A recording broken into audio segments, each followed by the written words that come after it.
Olá, gente, tudo bom com vocês? Vamos de aula hoje. Hoje a gente vai começar a estudar um novo assunto, que é chamado de propriedades coligativas, tá? E aí vai dar continuidade. A aula passada a gente fez aquele testinho, muita gente fez, foi ótimo o rendimento da maioria. E agora a gente vai começar estudar um pouquinho sobre propriedades coligativas, que é o novo conteúdo, dando início do segundo ano, tá? E o que seria propriedades coligativas? Propriedades coligativas são propriedades observadas em uma solução quando comparadas com solvente puro, que depende apenas da quantidade de soluto. Ou seja, eu defino propriedade coligativa quando eu adiciono um soluto ou um solvente e eu não consigo mudar as características dessa solução. Essas propriedades coligativas, elas são divididas em 4 tipos: tonoscopia, crioscopia, ebuloscopia e osmose ou osmometria. Aí o que a gente tem que saber de informações sobre as propriedades coligativas? Vê, a primeira eu tenho que saber o termo pressão máxima de vapor.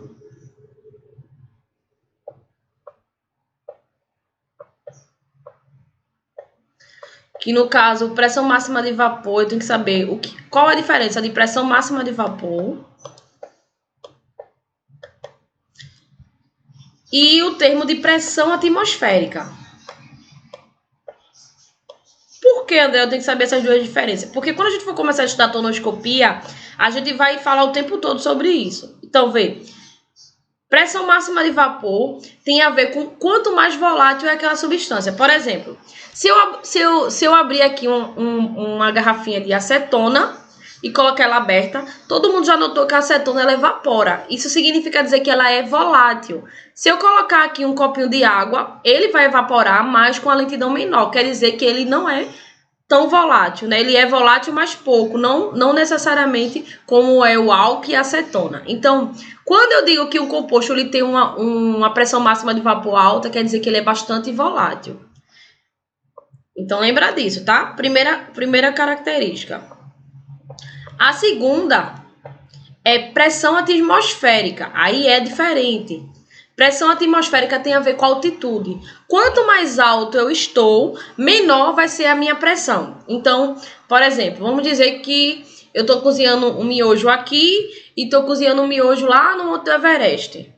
Onde é que ele vai cozinhar mais rápido? Lá no Monte Everest, a altitude é maior. Se a altitude é maior, quer dizer que minha pressão ela é menor. Então, quanto mais alto eu estou, menor a minha pressão. Então, ó, gente, quanto maior a altitude, menor a minha pressão atmosférica, tá? Então, cuidado aí para não confundir nas questões pressão atmosférica de pressão máxima de vapor, tá? Isso aí são só as informações que a gente vai ver daqui a pouco quando começar a estudar tonoscopia. Vamos lá. Vê, como eu falei para vocês, tonoscopia é uma das propriedades dos tipos de propriedades coligativas. Como é que eu defino propriedade tonoscopia? Ela ocorre toda vez que eu adiciono um soluto ou um solvente e eu consigo diminuir a pressão máxima de vapor de um solvente provocada pela adição a este solvente a um soluto não volátil. Como assim, André? Vê o que eu falei para vocês.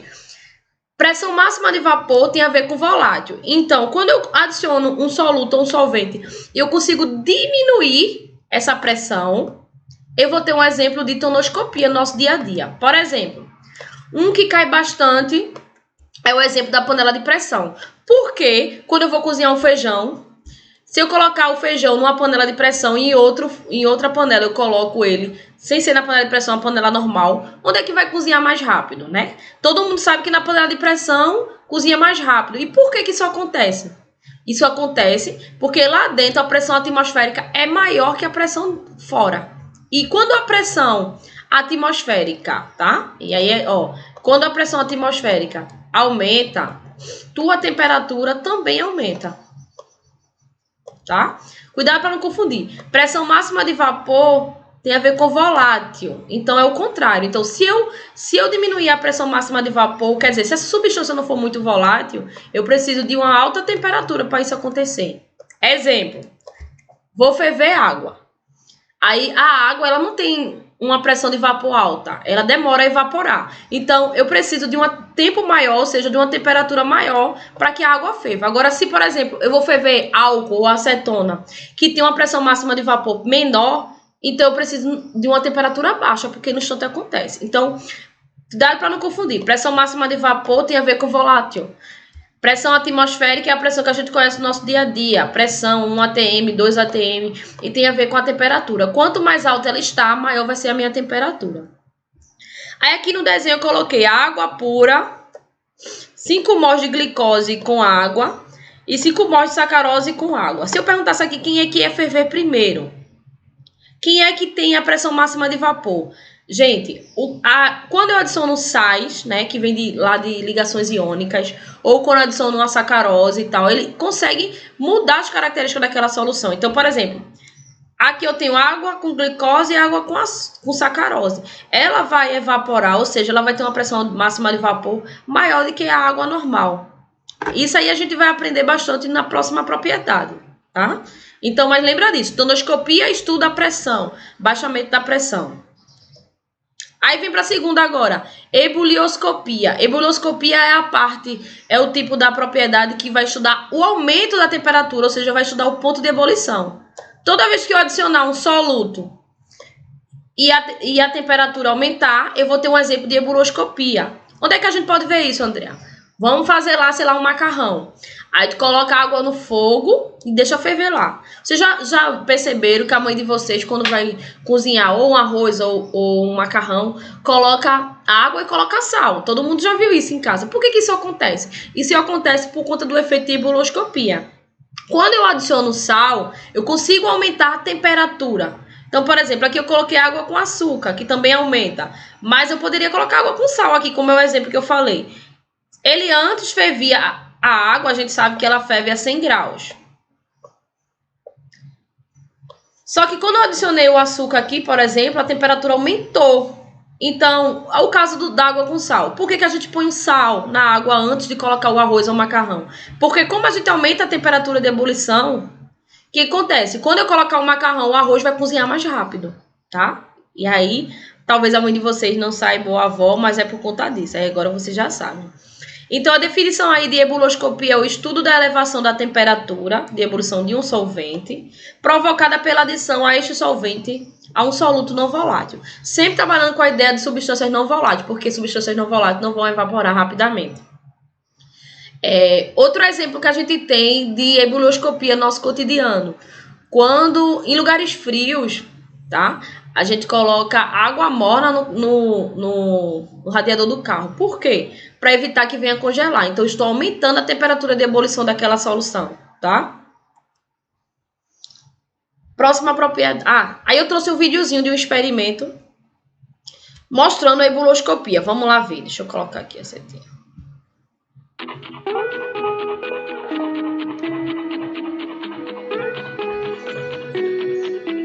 Ele colocou aí 100 ml de água.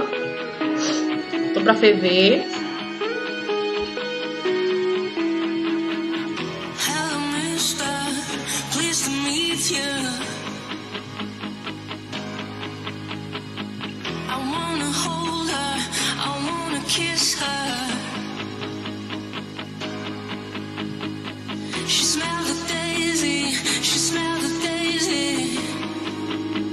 Colocou agora 2 colheres de sal, tá vendo?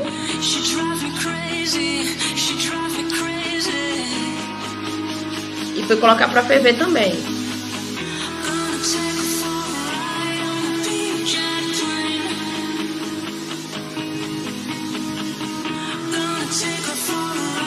Olha o tempo.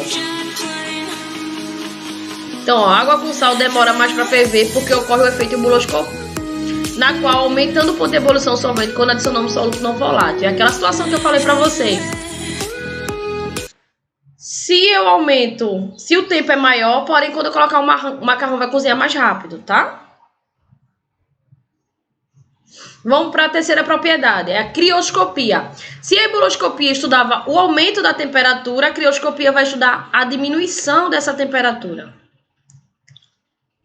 Deixa eu pegar outra cor aqui de caneta. Então, gente, aqui ele vai estudar justamente o ponto de fusão. Então, toda vez que eu adicionar um soluto ou um solvente e conseguir diminuir essa temperatura, eu vou ter um exemplo de crioscopia. Onde é que eu posso ver isso, André? Exemplo. Vocês já foram em algum restaurante que a gente comeu, saiu e o gelo ainda estava lá, sem derreter. O gelo ele tem uma concentração. Quando eu coloco uma concentração de sal, ele diminui o ponto de fusão. Quando ele diminui, ele demora mais tempo para derreter. Por isso que geralmente quando é nos carnavais, nos blocos, a gente vê que as pessoas colocam justamente o gelo, aqui esse gelo que tem uma concentraçãozinha de sal. Por quê? Quando coloca lá a cerveja ou o refrigerante nos isopor, ele gela mais rápido, porque a temperatura dele está menor. Você pode fazer isso em casa. De repente você tá com uma lata de refrigerante e, tipo, tu não botou pra gelar e tu não quer colocar gelo dentro porque fica diluído. Aí o que tu faz pra gelar rápido? Tu pega lá um recipiente de vidro, coloca gelo, coloca um pouquinho de álcool, que também baixa a temperatura, e coloca a latinha lá. Espera 5 minutinhos, quando tu tirar, o refrigerante vai estar super gelado. Por quê? Bota o salzinho também. Por quê? Porque ele consegue diminuir a temperatura de fusão, tá? E aí a definição é o seguinte: é o estudo da diminuição da temperatura de congelamento de um solvente provocada pela adição a este solvente de um soluto não volátil. E aí outro exemplo que a gente tem, por exemplo, aqui no Brasil a gente coloca água fria ou coloca etileno glicol, que tem uma concentraçãozinha de sal que consegue diminuir essa temperatura de fusão. E aí é um exemplo que a gente utiliza de crioscopia no nosso dia a dia, tá? Aí também tem um experimentozinho aqui de crioscopia pra gente ver. Vamos lá.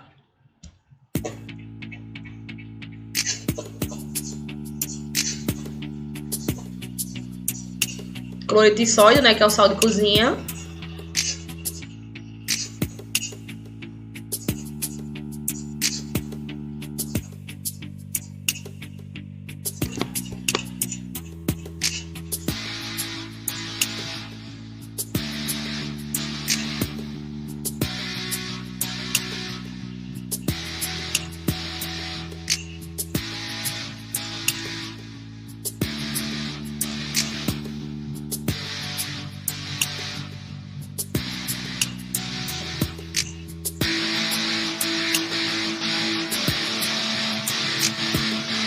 Colocou a solução também saturada de sal em outro tubo de ensaio.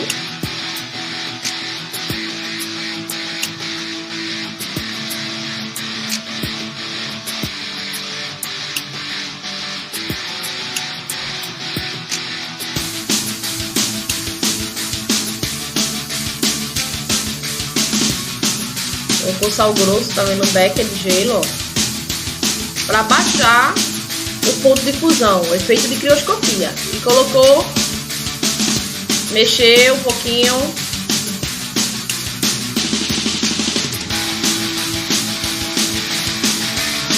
E agora ele vai colocar o tubo de ensaio.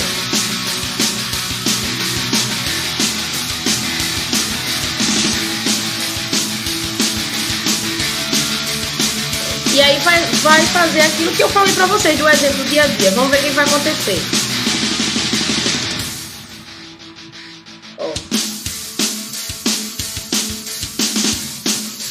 Vocês viram que ficou tudo gelo aí, né? Por conta do sal, que baixou o ponto de fusão.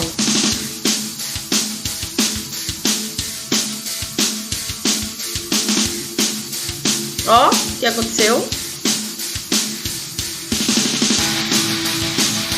A temperatura tá tão baixa, gente, que meio que solidifica. A água que tá aí, lá no becker. Olha o becker, olha a água como vai ficar. Veja que a água que tava destilada, tá vendo? E água com sal.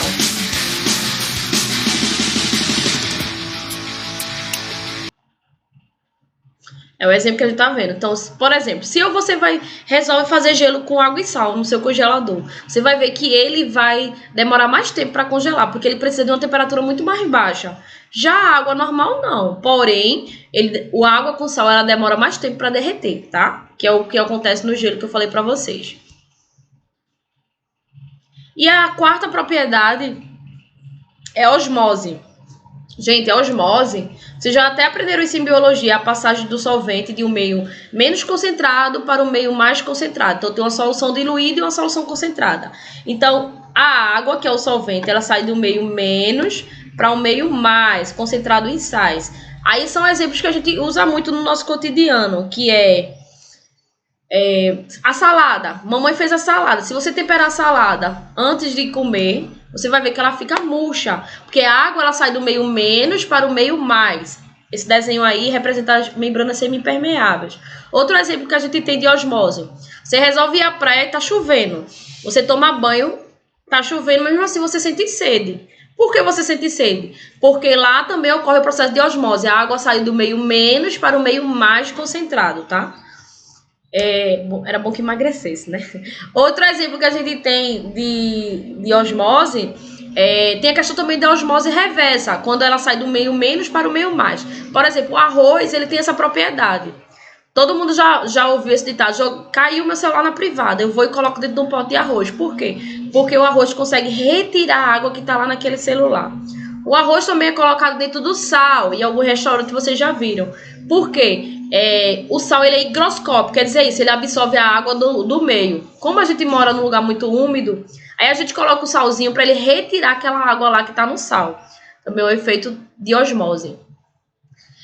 Outro exemplo que a gente tem de osmose é a concentração do Mar Morto. Todo mundo já ouviu falar que lá no Mar Morto não tem nenhum ser vivo, porque a concentração de sal lá ela é muito grande. Então, quanto mais sal, maior a probabilidade de boiar. E eu até falei para vocês já daquele experimentozinho do ovo, quando a gente bota sal e o ovo fica meio que boiando. Então o sal consegue mudar várias características das propriedades coligativas. Tá? E aí, ó, como eu falei, o fenômeno da passagem do solvente de um meio mais diluído para um meio mais concentrado por meio de uma semipermeável, a gente chama-se de osmose. Que é esse desenhozinho aqui, tá? Que está remetido à pressão osmótica. Aí tem um experimento também mostrando aqui o efeito da osmose. Vamos ver. Porque fica mais fácil quando a gente visualiza. Com ovo, tá?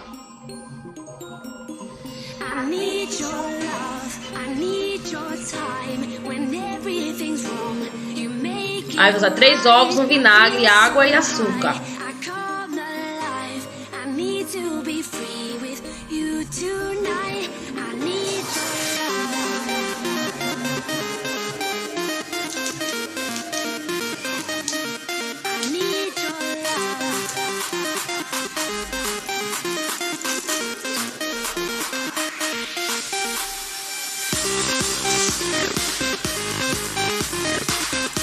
É bom que dá pra vocês fazerem em casa, né?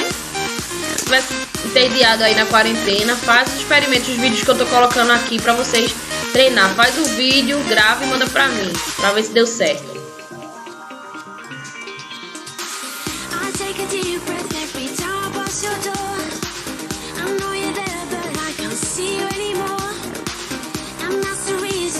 Aí vamos ver como vai ficar o tamanho dos ovos.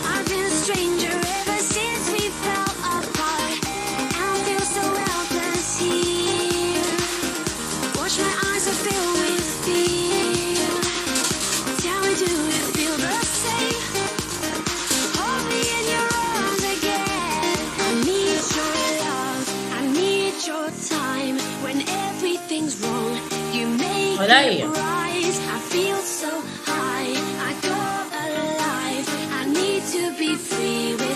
Tá vendo? Ou seja, o solvente, que é a água, sai do meio menos concentrado para o meio mais concentrado em sais. No caso aí seria o vinagre, tá bom?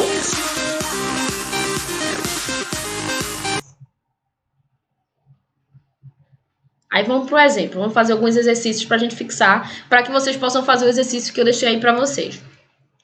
Considere o gráfico abaixo que representa a variação das pressões máximas de vapor de um solvente puro e 2 soluções com diferente concentração de um mesmo soluto nesse solvente, em função da temperatura. Podemos concluir que a curva... Vamos lá pegar a conta. Vê. Pessoal, o que a gente pode observar aqui? Aqui é a pressão máxima de vapor, ou seja, quanto mais volátil ele está... E aqui a gente pode ver a temperatura. O que foi que a gente aprendeu? Se a pressão de vapor está alta, é porque eu preciso de pouca temperatura para que ele evapore. Lembra lá da acetona?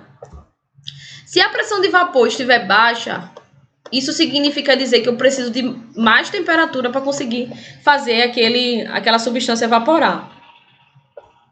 Então, vê, o que eu posso observar? Que a substância X, ela precisa de menos temperatura que a substância Y e que a substância Z. Ou seja, X evapora primeiro que Y evapora primeiro que Z. Eu posso dizer que esse aqui tem a maior pressão máxima de vapor, em seguida esse e depois esse. Aí ele diz, letra A, X corresponde à solução mais concentrada.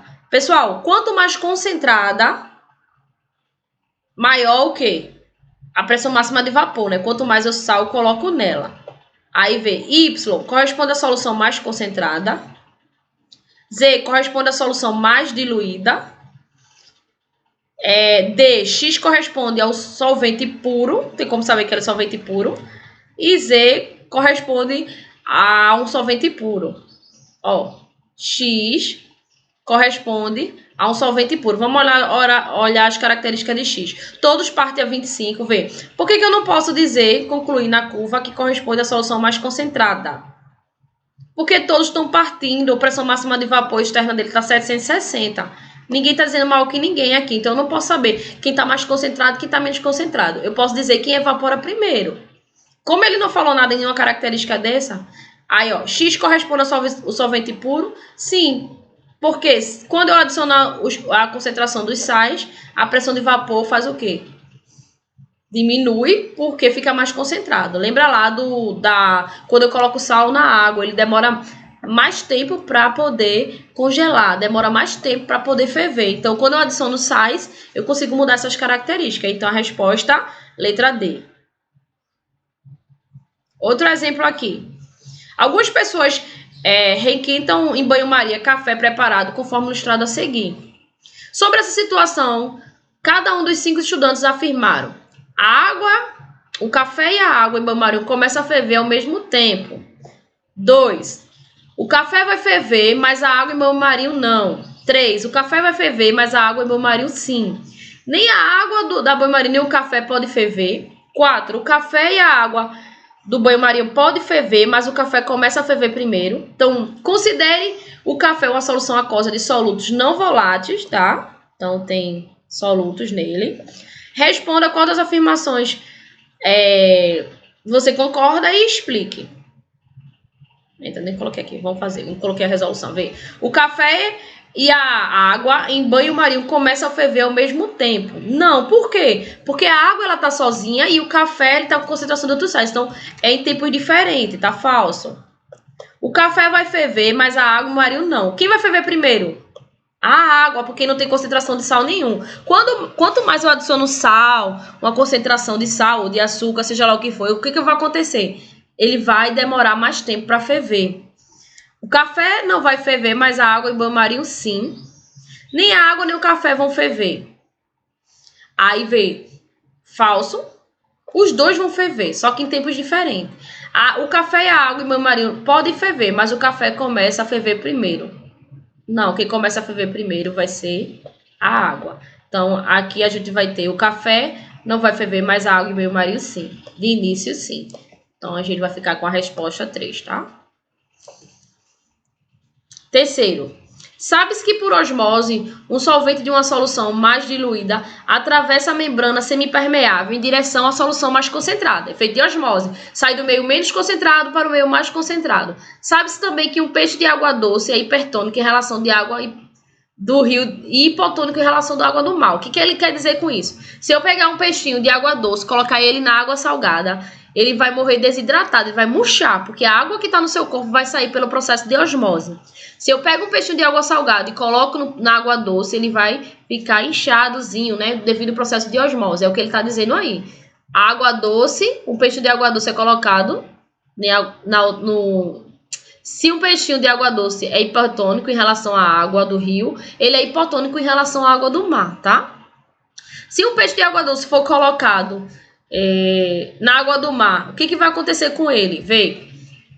Morre porque entra água no seu corpo. Não vai entrar água, vai sair, né? Morre porque sai água do seu corpo, tá? Porque é aquele processo de osmose. Sai do meio menos para o meio mais.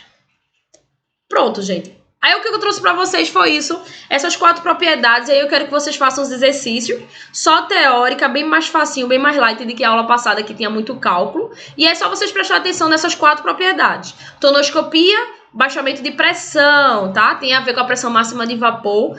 Cuidado, pressão atmosférica, eu preciso de muita temperatura para a pressão atmosférica aumentar. Pressão máxima de vapor é o contrário. Se a pressão máxima de vapor está alta, a temperatura está baixa. Então, vai trabalhar justamente com essa ideia de pressões fora e dentro, pressão no baixo, em cima. Por exemplo, por que quando a gente... quanto mais alto, menor a pressão, e quanto mais baixo, maior a pressão. Então, por isso que, por exemplo, a gente vai mergulhar, a gente não pode mergulhar a altas profundidades, porque o nosso corpo não aguenta, porque a pressão aumenta, pode estourar os órgãos e tudo, tá? Então, tem essa ideia. Aí a gente viu tonoscopia, diminuição... Ebuloscopia, aumenta a temperatura, crioscopia, diminuição da temperatura, e osmose, que é a passagem do solvente do meio menos para o meio mais, tá? Qualquer dúvida vocês me perguntem e façam os exercícios e postem lá no grupo, tá? Cheiro para vocês.